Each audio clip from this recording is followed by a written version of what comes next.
জার্মানিতে বসন্ত এসে গেছে, বসন্ত শুরু হয়ে গেছে, প্রকৃতি ফুল দিতেছে,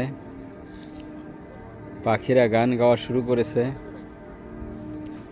আর এটা হইতেছে জার্মানির হাইলব্রন শহরের এক্সপেরিমেন্ট। এখানে রিসার্চ কিভাবে বিভিন্ন জিনিস করা হয় তা স্কুলের বাচ্চাদের দেখানো হয়, যেন তারা উদ্বুদ্ধ হতে পারে এরকম এক্সপেরিমেন্ট করার জন্য বিভিন্ন জিনিস নিয়ে।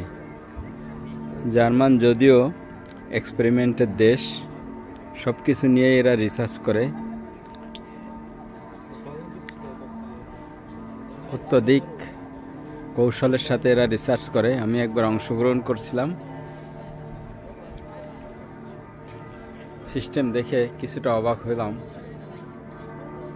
আমি একদিন সম্ভব হলে হাতে কলমে দেখাবো। অনেক সুন্দরভাবে তারা রিসার্চগুলো শুরু করে, একেবারে যেমন ঠিক সেইভাবে শুরু করে এবং শেষ পর্যন্ত তারা সেটা সাকসেস করেই ছাড়ে। সবাইকে ধন্যবাদ।